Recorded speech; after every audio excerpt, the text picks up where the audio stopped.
বাংলাদেশ আবহাওয়া অধিদপ্তরের নিয়মিত আয়োজন ওয়েদার টক্সে আমি সবাইকে স্বাগত জানাচ্ছি। ওয়েদার টক্স মূলত কথা বলে বর্তমান মাসের আবহাওয়া পরিস্থিতি এবং সেই সাথে আগামী ৩ মাসের আবহাওয়া পরিস্থিতি নিয়ে। আজকে আমাদের সাথে আছেন বাংলাদেশ আবহাওয়া অধিদপ্তরের আবহাওয়াবিদ ডক্টর বজলুর রশিদ।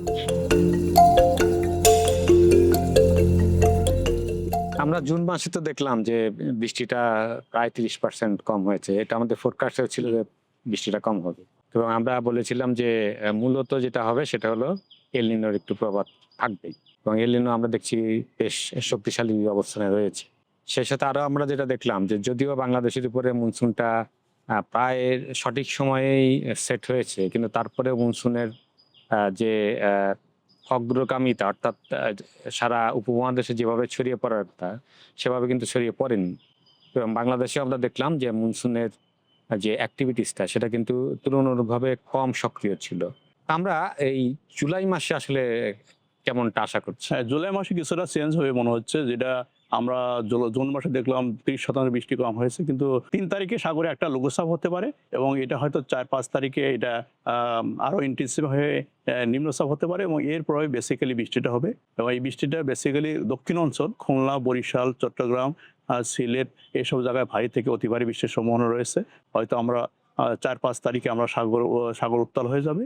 সেক্ষেত্রে হয়তো এই সময় সাগরের ৩ নম্বর স্থানীয় সতর্ক সংকেত দেখিয়ে যেটা বলা হবে এবং এক্ষেত্রে যেটা হচ্ছে ১৩ তারিখের ১২ তারিখের পরে যে বৃষ্টি ক্রমান্বয়ে আবার কমে যাবে। সেই সময় তাপমাত্রা দেখা যাচ্ছে যখন যে তাপমাত্রা আছে তার থেকে তাপমাত্রা বেড়ে যেতে পারে এবং কোনো সময় এটা মৃদু আকারে হিট ওয়েভ আসার সম্ভাবনা রয়েছে। আমাদের যেটা মনে হচ্ছে যে একটা লঘুচাপ হওয়ার পসিবিলিটি খুবই বেশি।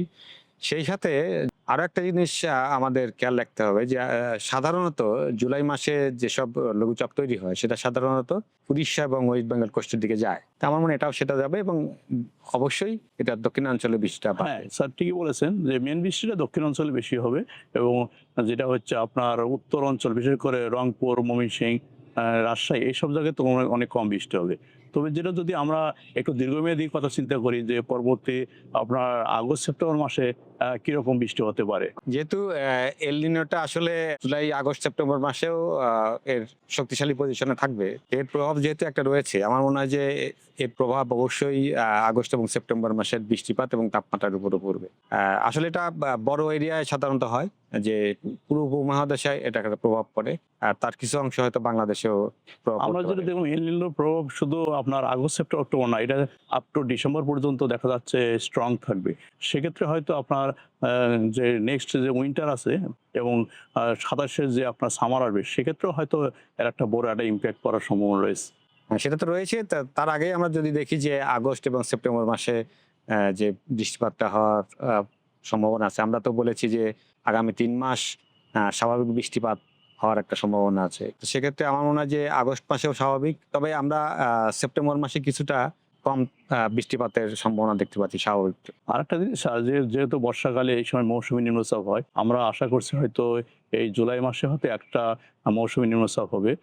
তবে পরবর্তী যে আরো বর্ষার যে পরবর্তী আরো ২ মাস থাকবে, সেপ্টেম্বর এবং অক্টোবর, এই সময় কি হতে পারে? প্রথম কথা হলো যে এল নিনো থাকলে আসলে তার অ্যাক্টিভিটিসটা অর্থাৎ কনভেকশনের অ্যাক্টিভিটিসটা সাধারণত বে অফ বেঙ্গলে কম থাকে। সেই সাথে তবে আমাদের এটাও মনে রাখতে হবে যে এমজিওর কোন ফেজে আছে সেটা আমাদের দেখতে হবে। এমজিও যদি আমাদের বে অফ বেঙ্গলে থাকে সেক্ষেত্রে আমরা কিন্তু এই অ্যাক্টিভিটিস গুলো দেখতে পাবো, অর্থাৎ কনভেকশনের অ্যাক্টিভিটিস গুলো দেখতে তাহলে তো আমরা মোটা দাগে বলতে পারি যে আগস্ট সেপ্টেম্বর অক্টোবর মাসে হয়তো ১টা থেকে ২টা নিম্নচাপ হতে পারে। এই সময় ওইরকম সাইক্লোন হওয়ার সম্ভাবনা নেই। যদি হয় সেক্ষেত্রে অক্টোবর নভেম্বর মাসে একটা সম্ভাবনা রয়েছে। তা এটা ডিপেন্ড করবে এমজিওর উপরে। হ্যাঁ, অবশ্যই।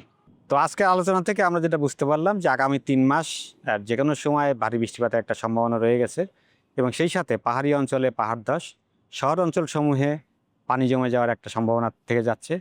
আপনারা যদি এ সংক্রান্ত বিষয়ে আরও জানতে চান বা এই সময় কী করণীয় সেটা জানতে চান, সেক্ষেত্রে আপনারা বাংলাদেশ আবহাওয়া দপ্তরের ওয়েবসাইট এবং ভেরিফাইড ফেসবুক এবং সেই সাথে আপনারা ইউটিউব চ্যানেল আপনারা ফলো করবেন। আজকের এপিসোডটা আমরা এখানেই শেষ করছি। ধন্যবাদ সবাইকে।